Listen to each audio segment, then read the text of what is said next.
بسم اللہ الرحمن الرحیم۔ وائس آف جموں کشمیر، میں ہوں مرزا شفیق، سچ کے ساتھ دینی روحانی محفل میں میرے ساتھ ہے حسب معمول میرے مہمان ڈاکٹر پروفیسر علامہ حافظ حفیظ الرحمان بغدادی دامِ برکاتہ، چیئرمین ادارہ فیضان القرآن لاہور پاکستان۔ محترم ناظرین السامعین، آج کا ہمارا پروگرام روحانی محفل کے نام سے جو ہے، اس میں آج ایک خاص موضوع ہے، اور موضوع کا بعد میں تھوڑی تمہید باندھ دوں کہ میں بہت سے دوستوں کو جانتا ہوں جن کو میں صبح یا کسی وقت ایک دعائیہ انداز میں ایک دعا کرام کر لکھتا تھا۔ مجھے کچھ احباب نے کہا کہ اگر دعاؤں کا فائدہ ہوتا تو اس وقت تک مملکت خداداد پاکستان دنیا کی اوپر کی صفوں میں ہوتا، اس وقت تک پاکستان کے سارے مسائل حل ہو گئے ہوتے۔ انہوں نے کہا جی اگر دعاؤں سے کام ہوتا تو ہم جنگیں جیت چکتے، بچ جاتا، یہ ہو جاتا، وہ ہو جاتا۔ حالانکہ ان کی اپنی ایک سوچ تھی، ان کی اپنی ایک بات تھی۔ تو میں نے انہیں کہا کہ دعا جو ہے اس کا میں آپ کو شریعت کا شرعی طریقہ بھی بتاؤں گا، میں اپنے ڈاکٹر صاحب سے بات بھی کروں گا، اور میں یہ ان سے کہتا ہوں کہ انسان جب عاجزی سے اپنے رب سے مانگتا ہے تو پھر رب غفور الرحیم اپنے انسان کے مناجات کو قبول کرتا ہے، ان کو ایکسپٹ کرتا ہے، اس کے اوپر اپنا کرم اور فضل دیکھتا ہے، اور اللہ تعالیٰ سے عاجزی سے مانگنا ہی اصل بات ہے۔ ہم کسی غیر اللہ سے مانگنا شرک ہے، اور کسی بھی غیر اللہ سے کوئی چیز دعا مانگی ہی نہیں جا سکتی، کیونکہ وہ تو خود اللہ کے محتاج ہوتے ہیں، اور ہر بندہ اللہ کا محتاج ہے۔ تو ہم بات کریں گے ڈاکٹر صاحب کے ساتھ اس معاملے میں کہ یہ دعا جو ہوتی ہے برائے حاجات، یعنی اللہ تعالیٰ سے اپنی ضروریات کا مطالبہ کرنا۔ ہمیشہ انسان طاقتور سے کوئی چیز مانگتا ہے، جو سخی ہے، جس کے پاس سب کچھ ہو اسی سے مانگتا ہے۔ اب ہم کسی ایک فقیر سے یہ کہیں کہ تم مجھے دو گے، وہ نہیں دیتا رب ہے میرا۔ تو ہم چلتے ہیں ڈاکٹر صاحب کے پاس۔ السلام علیکم جی۔ وعلیکم السلام رحمۃ اللہ وبرکاتہ۔ ڈاکٹر صاحب، آپ نے میرا موضوع اچانک آیا آپ کے پاس، سن لیا آپ نے۔ غیر اللہ سے دعا مانگنا شرک ہے، اور مشرک کو کبھی بھی جہنم سے نہیں نکالا جائے گا، یہ تو علماء دین نے بتایا ہمیں، اور رسول اللہ صلی اللہ علیہ وسلم نے بتایا، اور اللہ نے بھی بتا دیا۔ اور اگر دعا مانگی جائے، مثلا میں اپنی دعا مانگتا ہوں اللہ سے کہ اے اللہ میری یہ ضروریات ہیں، میرے مطالبہ، میرے معاملات ہیں، میں قرض پہ ہوں، میری رزق کشادگی کر، رفع تکلیف کر، قرضوں کے اصول کے لیے کچھ کر، آخرت کے بارے میں یہ سوال ہو کہ یا اللہ مجھے جنت میں داخلہ دینا، جہنم سے مجھے آزادی دینا، قبر کے سوالات میں کامیابی دینا۔ تو یہ دعا جو ہے، اس کی حقیقت، اس کی حیثیت کیا ہوگی، اس کا شرعی کوئی مجھے ہمارے ناظرین کو آپ پلیز۔ نحمدہ ونصلی ونسلم علی سید الانبیاء والمرسلین، اما بعد، بسم اللہ الرحمن الرحیم۔ وَإِذَا سَأَلَكَ عِبَادِي عَنِّي فَإِنِّي قَرِيبٌ أُجِيبُ دَعْوَةَ الدَّاعِ إِذَا دَعَانِ، صدق اللہ العظیم۔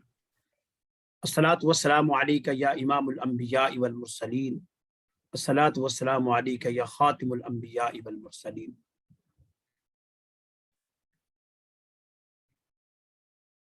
جی جی جی، صدق اللہ العظیم۔ اللہم صلی علی سیدنا مولانا محمد وعلی آل سیدنا مولانا محمد وبارک وسلم وصلی علیہ کما صلیت وسلمت وبارکت ورحمت وترحمت علی ابراہیم وعلی آل ابراہیم انک حمید مجید۔ محترم، آپ نے بہت ہی انتہائی موضوع، اہم ترین موضوع، موجودہ دور کے تقاضوں کے مطابق موضوع، اور موجودہ دور میں سوالیہ نشان ہے، صرف آپ کے لیے نہیں، سب کے لیے سوالیہ نشان ہے۔ لوگ پوچھتے ہیں۔ ہم سب سے پہلے گفتگو کریں گے دعا کی اہمیت کے بارے میں، جی، اس کے بعد پھر دیکھیں گے کہ دعا قبول کیوں نہیں ہوتی، یہ سیکنڈ موضوع ہمارا۔ سب سے پہلے جو آیت قرآن پاک کی میں نے جو آیت آپ کے سامنے پڑھی ہے، وَإِذَا سَأَلَكَ عِبَادِي، اس آیت کو بڑی، اس کی روح کو سمجھے۔ قرآن مجید اللہ کا کلام نازل ہوا سرکار دو عالم صلی اللہ علیہ وسلم کی ذات صلی اللہ علیہ وسلم۔ قرآن مجید کے جو پہلے مخاطب ہیں اور آخری مخاطب ہیں وہ سرکار دو عالم صلی اللہ علیہ وسلم کی ذات اطہر ہے۔ اللہ فرماتا ہے وَإِذَا سَأَلَكَ، اور جب پوچھتے ہیں آپ سے، اے میرے محبوب صلی اللہ علیہ وسلم، اے پیارے نبی صلی اللہ علیہ وسلم، جب لوگ پوچھتے ہیں آپ سے، یہ جملہ دیکھیں نا، اس کے اندر عجیب آپ کو روحانیت نظر آئے گی۔ وَإِذَا سَأَلَكَ عِبَادِي، میرے بندے میرے متعلق آپ سے پوچھتے ہیں، عَنِّي فَإِنِّي قَرِيب، کیا پوچھتے ہوں گے؟ یہی کہ رب کہاں ہے؟ تو جواب آپ دیجئے کہ رب تو بڑا ہی قریب ہے، عَنِّي فَإِنِّي قَرِيب اجیبو، اب خدا خود فرماتا ہے اجیبو، میں جواب دیتا ہوں۔ اگرچہ یہاں ترجمہ کرنے والوں نے یہ ترجمہ کیا ہے اجیبو، میں قبول کرتا ہوں دعا کو، لیکن میں اس کو اس پہلو سے نہیں لیتا۔ اللہ ہمارا رحیم ہے، بڑا کریم ہے، بڑا ستار ہے، اور وہ خود بندے کے ساتھ مخاطب ہوتا ہے۔ مکالمہ جی، پیغمبر مصطفیٰ صلی اللہ علیہ وسلم کی ذات اطہر کے ذکر ہے اجیبو، میں جواب دیتا ہوں، کس کو؟ اذا دعان، جب کوئی مجھے پکارے۔ سب سے پہلی بات کیا ہوئی کہ اللہ رب العزت دعا کو سنتے ہیں جب کوئی پکارے۔ اب پکارے کیسے؟ یہی میں جملہ کلیئر کر دوں، پکارے کیسے؟ آپ اس ہاتھ سے کہیں یا اللہ، اور دوسرا ہاتھ آپ نے رکھا ہوا ہو خدا کے اگینسٹ، تو وہ بھی تو ذات ہے نا، وہ تو ہمارا خالق بھی ہے، ہمارا مالک بھی ہے، ہمارا رازق بھی ہے، اور وہ نحن اقرب الیہ من حبل الورید، ہماری شاہ رگ سے بھی زیادہ قریب ہے۔ اس کو نہیں یہ پتا کہ یہ بندہ درد سے تو مانگ نہیں رہا، یہ بندہ طلب سے تو مانگ نہیں رہا، یہ تو فارمیلٹی پوری کر رہا ہے۔ جب وہ فارمیلٹی کے لفظ میں آتا ہے تو پھر اس کو اس کے ہاتھ پہ چھوڑ دیا جاتا ہے۔ اب آئیں دعا، زمین کے اوپر سب سے قیمتی ترین نفوس قدسیہ جو دنیا کے اندر تشریف لائے وہ انبیاء اور رسل ہیں، بالکل، اور جو سب سے پہلے ہستی ان نفوس قدسیہ میں آئی ان کا نام حضرت آدم علیہ السلام۔ جی، دعا تو حضرت آدم علیہ السلام نے بھی مانگی، اور دعا اللہ جل مجدہ نے سکھائی ہے کہ دعا مانگو، ربنا ظلمنا انفسنا، اے ہمارے رب ہم سے اپنی جانوں پر ظلم ہوا، وَإِن لَمْ تَغْفِرْ لَنَا، اگر تو نے ہمیں معاف نہ فرمایا، وَرْحَمْنَا، ہم پر رحم نہ فرمایا، لَنَكُونَنَّ مِنَ الْخَاسِرِينَ، تو ہم گھاٹا پانے والوں میں سے ہو جائیں گے۔ دوسرے نبی نوح علیہ السلام، دعا تو انہوں نے بھی مانگی، رب اغفر لی وَلِوَالِدَيَّ وَلِمَنْ دَخَلَ بَيْتِيَ مُؤْمِنًا وَلِلْمُؤْمِنِينَ وَالْمُؤْمِنَاتِ، دعا کو حضرت ابراہیم علیہ السلام نے بھی مانگی، حضرت یونس علیہ السلام نے بھی مانگی، لا الہ الا انت سبحانک انی کنت من الظالمین، حضرت ادریس علیہ السلام نے بھی دعا مانگی، حضرت ابراہیم علیہ السلام نے دعا مانگی، حضرت اسماعیل علیہ السلام نے دعا مانگی، حضرت ایوب علیہ السلام نے وَأَيُّوبَ إِذْ نَادَى رَبَّهُ أَنِّي مَسَّنِيَ الضُّرُّ وَأَنْتَ أَرْحَمُ الرَّاحِمِينَ، حضرت یعقوب علیہ السلام کو جب یوسف علیہ السلام کی جدائی میں آپ کا دل دھڑک رہا تھا تو آپ نے فرمایا انما اشکو بثی وحزنی الی اللہ، میں اپنے غم اور اپنے دکھ اور اپنے درد کی فریاد اللہ ہی سے کرتا ہوں۔ حضرت یوسف علیہ السلام نے دعا مانگی، رب قد آتیتنی من الملک وعلمتنی من تعبیر الاحادیث فاطر السماوات والارض انت ولی فی الدنیا والآخرہ توفنی مسلما والحقنی بالصالحین۔ حضرت ہر پیغمبر نے جتنے بھی روئے زمین پر آئے، ہمارے سامنے کچھ پیغمبروں کا ذکر ہے جن کی دعائیں بھی ہیں، لیکن ہر پیغمبر نے دعا مانگی ہے، اور دعا پیغمبر کو وحی کی گئی، کس نے کی؟ اللہ نے کی۔ لہٰذا اللہ رب العزت کو دعا مانگنا بہت ہی پسند ہے، بلکہ اللہ کی ذات اس شخص سے زیادہ خوش ہوتی ہے جو بار بار مانگتا ہے۔ جیسا کہ بھی آپ نے کہا کہ دیتا وہی ہے جو سخی ہوتا ہے، فقیر نے کیا دینا ہے؟ تو اللہ سے بڑھ کر بھی کوئی سخی ہے؟ سب سے بڑی کیا یہ دعا بن مانگے نہیں ہے کہ اس نے ہمیں بنائی دی ہوئی ہے؟ کیا یہ بن مانگے دعا نہیں ہے کہ اس نے زبان میں بولنے کی طاقت دی ہوئی ہے؟ کیا بن مانگے یہ دعا نہیں ہے کہ اس نے کانوں کی سماعت دی ہوئی ہے؟ کیا بن مانگے یہ دعا نہیں کہ چلنے پھرنے کی صلاحیت اور قدرت دی ہوئی ہے؟ اور یہ پورے ایک وجود کا سٹرکچر ہمارے پاس موجود ہے. آج اس 5 فٹ کے وجود کے سینکڑوں ڈاکٹر آ چکے ہیں.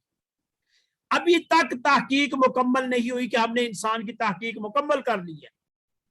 بالوں کا ڈاکٹر الگ ہے, ناخنوں کا ڈاکٹر الگ ہے, سکن کا ڈاکٹر الگ ہے, بلڈ کا ڈاکٹر الگ ہے, جگر کا ڈاکٹر الگ ہے, قلب کا ڈاکٹر الگ ہے, آنکھوں کا ڈاکٹر الگ ہے, اپنا لینگویج تھراپی کا ڈاکٹر الگ ہے. اب مجھے بتائیے کس کس چیز کو لیں گے؟ اور ابھی ایک کتنا سا چہرہ ہے, اتنے سے چہرے کے اندر ایک ڈاکٹر, پھر اس ڈاکٹر کے اوپر سرجن, پھر اس کے اوپر ریسرچر. عجیب سی بات ہے. تو آپ کہتے ہیں کہ اللہ میری آنکھوں کو سکون دے, یہ دعا ہے. آپ ڈاکٹر کے پاس جانے کے باوجود کہتے ہیں اے اللہ مجھے شفا دینا. تو یہی دعا, اور دعا کیا ہوتی ہے؟ قرآن نے کہا وَإِذَا مَرِضْتُ فَهُوَ يَشْفِينِ, یہ دعا کیا کرو کہ جب میں بیمار ہوتا ہوں مجھے شفا وہ دیتا ہے. تو دعا جو ہے, بلکہ حدیث کے اندر کیا آتا ہے, الدعاء مخ العبادہ, دعا عبادت کا نچوڑ ہے. اگر ایک شخص نماز پڑھ کر اٹھ کے سپیڈ کے ساتھ چلا جاتا ہے, اللہ کو ایسا شخص نہیں پسند. اور اگر ایک شخص نماز پڑھنے کے بعد پھر ہاتھ اٹھا کر دعا کرتا ہے, اللہ تعالیٰ کو وہ شخص بڑا ہی پسند ہے. دعا عاجزی سکھاتی ہے, دعا ایک امید دلاتی ہے, دعا مانگنے کا حکم ہے, دعا ایک دوسرے کے لیے کرنے کا حکم ہے. آپ پوری نماز پڑھ لیں, حتیٰ کہ سورہ فاتحہ بتاتے خود دعا ہے, لیکن آپ پوری نماز پڑھ لیں. نماز کے اندر جب آپ التحیات کے اوپر بیٹھتے ہیں تو آخری جملہ ربی اغفر لی والی والدیہ وللمؤمنین یوم یقوم الحساب, یہ دعا ہے. آپ نے دعا کیا مانگی ہے؟ اللہ مجھے معاف کر دے, میرے والدین کو معاف کر دے, اور جمیع مسلمان جو شرق و غرب تک, شمال و جنوب تک موجود ہے, یا دنیا سے گزر چکے ہیں یا ابھی آنے والے ہیں, آپ نے سب کے لیے دعائے مغفرت کی ہے. اور یہ جملے کس نے ہمیں سکھائے؟ یہ بھی اللہ اس کے رسول نے سکھائے ہیں. تو جب اللہ اس کا رسول خود یہ چاہتے ہیں کہ ہم دعا کریں, تو ہم کیوں نہ کریں دعا, ہم کیوں نہ اس سے مانگیں؟ کیا حضرت زکریا علیہ السلام نے دعا اولاد کے لیے نہیں مانگی تھی؟ وایو اپنا ہنالک دعا زکریا ربہ قال رب هب لي من لدنك ذریة طیبہ انک سمیع الدعاء. حضرت اولاد کے لیے دعا, بیماری کے لیے دعا, رزق کے لیے دعا, کاروبار کے لیے دعا, اپنے کسی بھی مقام اور مرتبے کے لیے دعا. دعا کے بغیر تو انسان چل نہیں سکتا. اور پھر یہ واحد مذہب اسلام ہے جس نے دائیں ہاتھ سے کھانے کے لیے بھی دعا دی, جس نے کھانے سے شروع سے پہلے دعا دی, کھانا ختم ہو جائے تب دعا, پانی پیے تب دعا, دودھ پیے تب دعا, آئینہ دیکھے تب دعا, کپڑے پہنے تب دعا, رات کو سوئیں تب دعا, صبح بیدار ہو تب دعا. آپ یہ دیکھیں تو صحیح, ایک دوسرے سے مصافحہ کریں. السلام علیکم, یہ بڑا دلچسپ جملہ میں آپ کو بتاؤں. السلام علیکم حقیقت میں یہ دعائیہ کلمہ ہے. یہ تو نہیں کہ ہمارا سلوگر شراخت کا ہے. حقیقت میں ہم کیا کہتے ہیں؟ السلام علیکم, آپ پر اللہ کی سلامتی ہو. برحمہ آقا علیہ الصلوۃ فرمایا اگر اس کے اگلے جملے کو ہوگی تو وہ نیکیاں بھی ملیں گی, آپ کی دعا بھی ہے, نیکیاں بھی ہے. ورحمت اللہ, اللہ کی رحمت ہو, وبرکاتہ, اس کی برکت ہو. اب ایگزیکٹ اگلا بھی کہتا ہے وعلیکم السلام, آپ پر بھی اللہ کی سلامتی ہو, اللہ کی رحمت ہو, اللہ کی برکتیں ہوں. تو ایک مومن دوسرے مومن سے جب مصافحہ کرتا ہے, میرے آقا علیہ الصلوۃ والسلام نے فرمایا جب تک وہ خندہ پیشانی سے مصافحہ کرتا رہتا ہے اللہ تعالیٰ اس کے صغیرہ گناہوں کو گرا دیتا ہے اس خندہ پیشانی کے مصافحہ سے. دعا تو اتنی طاقتور چیز ہے. اب رہا سوال, اس کے ساتھ میں ایک اور جملہ کہہ دوں. میرے آقا علیہ الصلوۃ والسلام نے خود دعا کی, ربی زدنی علما, اللہ میرے علم میں اضافہ فرما. کیا حضور سے بڑھ کر کوئی عالم ہو سکتا ہے؟ لیکن دعا وہ حقیقت میں ہمارے سکھانے کے لیے کہ ہر وقت اپنے علم کی اضافے کے لیے, زیادتی کے لیے اللہ کی بارگاہ میں دعائیں کرتے رہا. پھر دعا ربنا آتنا فی الدنیا حسنہ وفی الآخرۃ حسنہ وقنا عذاب النار, اے اللہ میری دنیا حسین کر دے, میری آخرت حسین کر دے, اور مجھے عذاب نار سے محفوظ رکھنا. آپ یہ دیکھیں, آپ تراویح کے اندر دعا مانگتے ہیں اللہم اجرنا من النار, اے اللہ میں دوزخ کے عذاب سے محفوظ رکھنا. یا مجیر, اے پناہ دینے والے مالک, اے پناہ دینے والے مالک. اب یہ دیکھ کون سا مقام نہیں ہے دعا کا. ایک ایک قدم پر بندہ دعا مانگتا ہے اللہ تعالیٰ سے اور اللہ تعالیٰ ان دعاؤں کو قبول فرماتا ہے۔ اسی طرح ایک اور آپ مزید دیں، موسیٰ علیہ السلام کا ایک واقعہ ہے، بڑا مشہور ترین ایک واقعہ ہے بنی اسرائیل کے اندر، کہ دعا کا اس میں وہ آ جائے گا کہ دعا کس ذوق سے مانگی جائے۔ ایک شخص نے موسیٰ علیہ السلام، کچھ لوگ آئے، آپ نے فرمایا کہ اے موسیٰ بارش نہیں ہو رہی۔ موسیٰ علیہ السلام اللہ تعالیٰ سے دعا کی کہ اللہ بارش نہیں ہو رہی، تو اس سلسلے میں تو فرمایا گیا کہ تمہاری اس قوم کے اندر، اس بستی کے اندر ایک ایسا گناہ گار ہے، اس کے گناہ کی وجہ سے اللہ کی رحمت رکی ہوئی ہے، اس کو اس بستی سے باہر نکال دو۔ موسیٰ علیہ السلام نے پوری بستی کے لوگوں کو اکٹھا کیا، کہا بھی کون سا گناہ گار ہے؟ موسیٰ علیہ السلام بڑے جلالی پیغمبر تھے، کلیم اللہ تھے، کہا کون سا گناہ گار ہے؟ کھڑا ہو جائے۔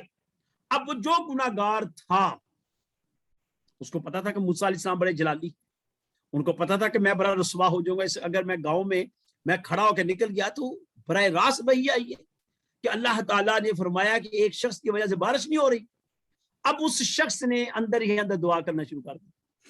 میں کئی دفعہ اپنی وجدانی کیفیت میں کہتا ہوں، اگر اس بندے نے سریعام سجدہ کیا ہوتا، اب یہ دعا کا راز یاد رکھیے گا، دعا کیا ہے، سریعام سجدہ کیا ہوتا تو سارے دیکھ لیتے کہ یہ ہے وہ گناہ گار۔ اگر اس نے رونا شروع کر دیا ہوتا تب بھی وہ ظاہر ہو جاتا، اگر ایسے ہاتھ اٹھاتا تب بھی وہ ظاہر ہو جاتا، اگر رکوع میں جاتا تب بھی وہ ظاہر ہو جاتا، اگر وہ نکل کر موسیٰ علیہ السلام کے قدموں میں پڑ جاتا کیا موسیٰ علیہ السلام مجھے معاف کر دیجیے، تب بھی وہ ظاہر ہو جاتا۔ اب اس نے کچھ بھی ایسا عمل نہیں کیا، اسی آبادی کے اندر، اسی بستی کے اندر، انہی ہجوم کے اندر وہ کھڑا ہوا اور اندر ہی اندر التجا کر رہا ہے، مالک مجھے آج بچا لے رسوائی سے، مالک مجھے آج رسوائی سے بچا لے۔ بس اس کا یہ کہنا تھا کہ بارش شروع ہو گئی۔ جب بارش شروع ہوئی تو اسی وقت آواز آئی کہ اللہ تعالیٰ نے اس گناہ گار کی دعا کو قبول کر لیا۔ موسیٰ علیہ السلام سجدے میں پڑ گئے کہ مالک وہ اس کی مجھے شکل تو دکھا دو۔ تو فرمایا جب تک وہ میرا گناہ گار بندہ تھا میں نے اس وقت اس کو رسوا نہیں کیا، آج تو وہ میرا بندہ بن گیا، میں آج کیسے رسوا کر دوں، تمہیں بتا کر کیسے رسوا کر دوں۔ تو قرآن کہتا ہے ادعوا ربکم تضرعا وخیفا، اپنے رب کو پکارو خشیت سے، اپنے رب کو پکارو اپنے خشوع اور خضوع سے، یعنی ایسے انداز سے رب کو پکارو کہ تمہاری لو اپنے رب کے ساتھ لگ جائے، اور اس کے علاوہ تم سوچو ہی نہ کسی اور چیز کو، صرف رب رب ہی سوچتے رہو۔ دیکھو کیسے وہ قبول کرتا ہے، کیسے وہ دعاؤں کو سنتا ہے۔ وہ دعاؤں کو نہ وہ سمیع بھی ہے، وہ بصیر بھی ہے، وہ وَهُوَ مَعَكُمْ أَيْنَمَا كُنْتُمْ، تم جہاں بھی ہو خدا تمہارے ساتھ، تم جہاں بھی ہو خدا تمہارے ساتھ ہے۔ وَفِي أَنفُسِكُمْ أَفَلَا تُبْصِرُونَ، وہ تمہارے نفسوں میں موجود ہے، تم دیکھتے کیوں نہیں ہو؟ تو خدا اپنے بندے سے دور نہیں رہتا، وہ بندہ ہے جو اپنے آپ کو خدا سے دور کیے ہوئے ہے۔ بلکہ قرآن نے بارہا دفعہ لفظ یہ استعمال کیا، لا تقنطوا من رحمت اللہ، میرے بندو کبھی میری رحمت سے مایوس نہ ہونا۔ بلکہ ایک حدیث اور ہے، فرمایا کہ اللہ جل مجدہ نے فرمایا کہ اگر میرا بندہ اتنے گناہ کر لے کہ زمین و آسمان کے اندر سما نہیں سکتے، وہ جب بھی میرے پاس توبہ کرنے کے لیے آئے گا میں اس کو معاف کر دوں گا۔ اب مجھے بتائیے کہ اتنا رحیم کریم مالک، اسی تو کہا کہ رب کی ذات جو ہے وہ 70 ماؤں سے زیادہ، ایک ماں کی محبت اس کا پیمانہ نہیں ہے، 70 ماؤں کی محبت اس کا پیمانہ ہے۔ میاں صاحب رحمت اللہ علیہ، عارف کھڑی شریف والے، وہ کہتے ہیں ایک گناہ میرا ماپے دیکھے دیندہ دیس نکالا، 100 گناہ میرا مالک دیکھے پردے پاون والا۔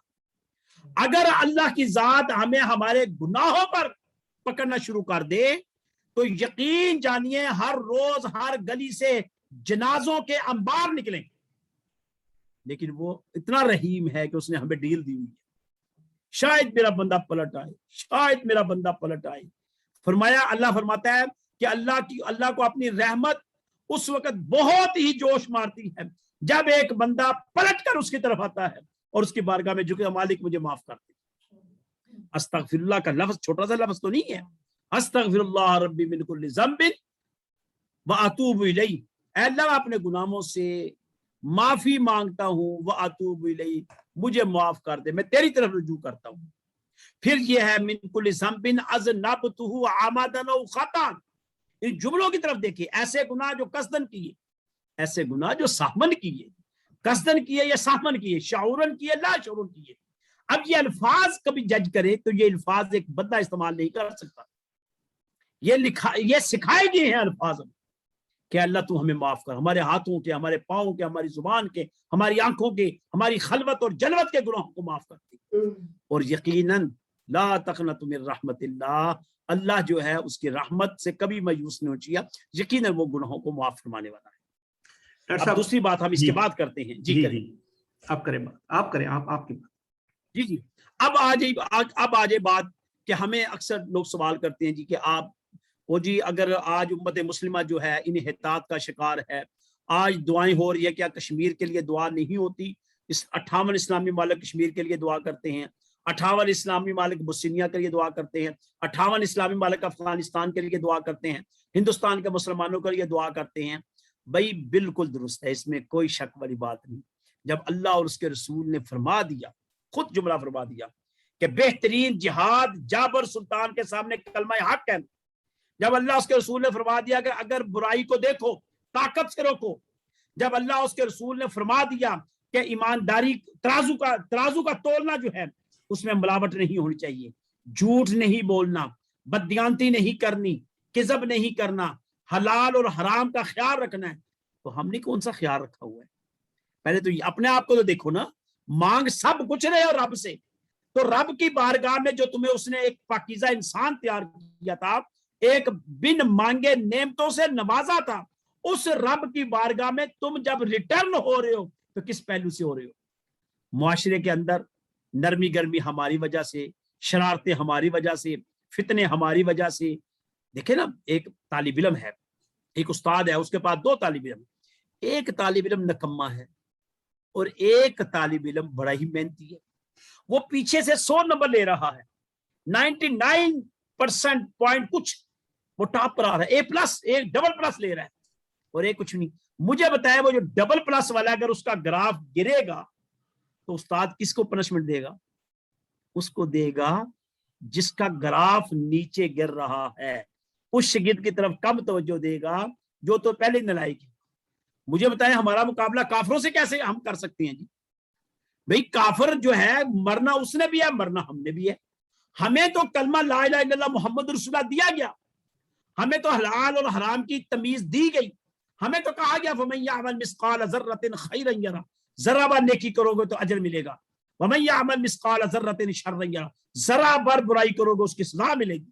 ہمیں تو کہا گیا، ہمیں کہا گیا وَيْلٌ لِكُلِّ هُمَزَةٍ لُمَزَةٍ، برباد ہو گئے وہ لوگ جو تانے دیتے ہیں، جو عیب جوئی کرتے ہیں۔ ہمیں کہا گیا الذی جمع مالا وعددا، برباد ہو گئے وہ لوگ جو مال جمع کرتے اور گنتے رہتے ہیں، یحسب ان مالہ اخلدا، کیا وہ یہ خیال کرتے ہیں ان کے پاس ہمیشہ رہے گا؟ ہمیں کہا گیا کہ گر جوانی توبہ کردن شیوائے پیمبری، وقت بیری گرگ ظالم می شاد پرہیزگار، کہ جوانی کی عبادت کرو، بڑھاپے کی عبادت کا کوئی مزہ نہیں ہے۔ اب آپ خود دیکھیں ہمارا بچہ ساری رات کیا کرتا ہے، صبح فجر بھی نہیں پڑھتا، 5 نمازیں ہماری رسپانسبلٹی ہے، کتنے کے بچے پڑھتے ہیں، کتنے کی نوجوان پڑھتے ہیں۔ ہم موبائلوں کے ذریعے، ہم بددیانتی کے ذریعے، ہم شرارتوں کے ذریعے ہماری خلوتیں اور جلوتیں خود شرمندگی ہوتی ہے کہ ہم کیا کر رہے ہیں سوسائٹی کے اندر، ہمارا سوسائٹی میں جینا کیسا ہے، کون سے نوجوان ایسے ہیں، کس ملک کا نوجوان ہے، چاہے وہ عربی بولتا ہو، چاہے انگریزی بولتا ہو، چاہے فارسی بولتا ہو، چاہے اردو اور پنجابی اور سندھی اور بلوچی ہندی اور کوئی بھی بولتا ہو، بنگالی بولتا ہو، جائیں اپنی خلوت کو دیکھیں، کیا یہ وہ خلوت ہے جو رسول کریم صلی اللہ علیہ وسلم نے ہمیں خلوت سکھائی تھی؟ کیا وہ جلوت ہے جو آقا علیہ الصلوۃ والسلام نے ہمیں سکھائی تھی؟ اور ہم یہ تقاضا کریں ہماری دعا قبول نہیں ہوتی؟ ہم کہاں کھڑے ہیں؟ منافقت، سب سے زیادہ منافقت ہمارے اندر، شرارتیں ہمارے اندر، فتنے اور فساد ہمارے اندر، اور ہر وہ چیز جس سے لوگوں کو نقصان پہنچ سکتا ہے وہ ہمارے اندر موجود ہے، اور پھر ہم کہتے ہیں ہماری دعا قبول نہیں ہوتی۔ دعا اتنی طاقتور چیز ہے مرزا صاحب، تقدیر کو بدل دیتی ہے۔ میں بہت زیادہ اس کے اوپر بلیو کرتا ہوں، میں نے خدا کی قدرت کو قریب سے دیکھا ہے، میں نے آقا علیہ الصلوۃ والسلام کی نظر شفقت کو قریب سے دیکھا ہے، میں نے اولیاء کاملین کی صحبت میں بیٹھ کر دیکھا ہے کہ کس طرح نگاہ مرد ولی کی وہ تاثیر دیکھی، بدلتی ہوئی ہزاروں کی تقدیر دیکھی. دعا تقدیر بدل دیتی ہے. درویش بچا لیتا ہے ہر آفت و بلا سے، تقدیر بدل جاتی ہے مومن کی نگاہ سے. میرے آقا علیہ الصلوۃ والسلام کی حدیث ہے کہ مومن کی فراست سے بچو کیونکہ وہ اللہ کے نور سے دیکھتا ہے. مومن کی تو اتنی عظمت اتنی شان ہے، یہ اگر کسی کے ہاتھ میں حق میں ایک دفعہ ہاتھ اٹھا لے وہ ہاتھ رد ہی نہیں ہوتے، وہ تو ہاتھ قضا ہی نہیں جاتے. بلکہ دعا کیا ہے؟ دعا کا ایک اور اپوزٹ لفظ ہے، وہ ہے بد دعا. لیکن جو بد دعا دیتا ہے حقیقت میں وہ بھی ایک دعا ہے. اگر کسی کا استحصال ہو جائے، کسی کے ساتھ ظلم ہو جائے، کسی کی حق تلفی ہو جائے، کسی کے اوپر تہمت اور الزام تراشی کر کے اس کو برباد کیا جائے، اگر وہ شخص بد دعا دے تو وہ دعا بن کر اس شخص کے اوپر الٹ کر پڑ جائے گی جس شخص نے اس کو تنگ کیا ہوا ہے. اتق دعوت المظلوم فإنہ لیس بینہا وبین اللہ حجاب. مظلوم کی بد دعا سے بچ کیونکہ اللہ اور اس کے درمیان کوئی پردہ نہیں. میرے آقا نے فرمایا کہ مظلوم صرف آہ کرتا ہے، ایسے ہی منہ سے کچھ نہیں نکلتا، درد سے آہ کرتا ہے. عرش معلیٰ کا وہ چیختی خدا کی بارگاہ میں چلی جاتی ہے اور خدا کہتا ہے اس کو پکڑ لو جس نے اس کو تنگ کیا ہے. مجھے بتائیں ہم کن کن لوگوں کو دیکھیں؟ کیا ہمارے مسلمانوں کے ساتھ ظلم ہمارے اپنوں نے نہیں کیا؟ کیا ہمارے مسلمانوں کے ساتھ، ہمارے مسلمانوں کی بچیوں کے ساتھ ظلم ہمارے اپنوں نے نہیں کیا؟ کیا ان لوگوں نے ان کو بیچ نہیں دیا؟ کیا ان لوگوں نے ان کے ساتھ شب خون یا شب باشیاں نہیں کی؟ کس چیز کو آپ روئیں گے؟ تو جب یہ کام ہو جائے تو پھر آپ نمازیں بھی پڑھیں، مسجدیں بھی آباد ہوں، مسجدیں بھی بنائیں، قربانیاں بھی دیں، حج بھی کریں، عمرے بھی کریں، سب ضائع ہو جائے گی. جیسا کہ آپ کے پاس ایک من دودھ ہے، ایک من دودھ بالٹی بھری ہوئی ہے آپ کے پاس، اور اس کے اندر چند قطرے، صرف چند قطرے، ایک چھٹانک لے لے بس. ایک من دودھ میں ایک چھٹانک کسی کے سامنے شراب اس میں ڈال دیں اور سب سے کہیں کہ میں نے ایک چھٹانک اس میں شراب ڈالی ہے، کیا یہ پینے کے قابل ہے؟ تو ہر شخص کہے گا یہ حرام ہو گیا. پھر ان کے پاس جائیے، انہیں کہیں علماء سے پوچھیں، علماء سارا دن سورہ یاسین پڑھتے رہی. اب وہ جملہ جو لوگ کہتے ہیں یہ دعائیں قبول یا دعا مانگنا ویسے فضول ہے، اس دودھ کے اندر ایک چھٹانک شراب ڈالنے سے یا پیشاب ڈالنے سے وہ دودھ پینے کے قابل نہیں رہتا. علماء سارے مل کر جس بھی وقت فکر سے ہوں سارا دن سورہ یاسین پڑھتے رہیں، سورہ رحمان پڑھتے رہیں، سورہ ملک پڑھتے رہیں، سورہ بقرہ پڑھتے رہیں، وہ دودھ پاک نہیں ہوگا. اس کے بعد مشائخ اعظام کو بلا لیں، وہ پھوکے مارتے رہیں، تویز ڈالتے رہیں، سب کچھ کرتے رہیں، وہ دودھ پاک نہیں ہوگا جب تک اس دودھ کو اڈیل نہ دیا جائے. اور جب اس کو اڈیل دیا جائے پھر برتن کو دھویا جائے اور آئندہ اس کی احتیاط کی جائے. ہمارا تو سارا نظام اسلام کا نظام تو ہے، لیکن اس کے اندر چند قطرے کبھی سود کی شکل میں ہے، کبھی زنا کی شکل میں ہے، کبھی شراب کی شکل میں ہے، کبھی جوئے کی شکل میں ہے، کبھی اغلام بازی کی شکل میں ہے، کبھی رشوت خوری کی شکل میں ہے، کبھی ملاوٹ کی شکل میں ہے. ان چیزوں نے اس پاکیزہ دودھ کو پینے کے قابل چھوڑا ہی نہیں. جب دودھ پینے کے قابل نہیں ہے تو اس کو وہ دودھ پیا ہوا شخص دعا کرے گا تو وہ کیسے قبول ہوگی؟ جی بہت خوب ڈاکٹر صاحب. ناظرین سامعین آپ سن رہے تھے کہ ڈاکٹر صاحب نے جیسے بتایا کہ دعا کی اہمیت کیا ہے، اور اصل بات پھر وہی پہ آ گئی کہ دل سے، دل پاک اور صاف ہو اور رزق حلال کا لقمہ جو ہے وہ معدے میں ہو، تو پھر انسان جب اللہ سے دعا مانگتا ہے تو رب کعبہ اس پہ کرم فرماتے ہیں.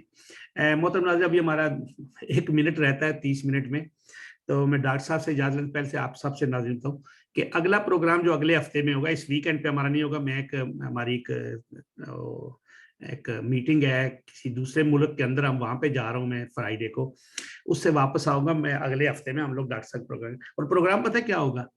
وہ بڑا دور حاضر کے لیے ایک بے جڑا موضوع ہے. کل یا 2 دن پہلے میں ایک پاکستان کے ایک وہ چینلز پہ ایک اینکرز کا پروگرام دیکھ رہا تھا جو ایک خاتون سے مل رہے تھے، اور خاتون کی 2 بیٹیاں ان کے ساتھ بیٹھی ہوئی تھی، ایک دائیں اور ایک بائیں، اور وہ با پردہ بھی تھی. اور خاتون جو تھی وہ فرما رہی تھی کہ انہوں نے قرآن پاک بد ترجمہ پڑھا ہے، عالمہ کا کورس کیا ہوا تھا، ان کی 2 بچیاں تھیں پہلے خاوند سے، خاوند فوت ہو گیا یا جیسے بھی ہو گیا، وہ بچیاں مستور تھی، میں نے دیکھی. تو اس کے بعد کیا ہوا کہ وہ میں مسلک کی بات نہیں، وہ کدھر تھی، بات ختم. وہ ان کی شادی ہوئی ایک عالم دین کے ساتھ،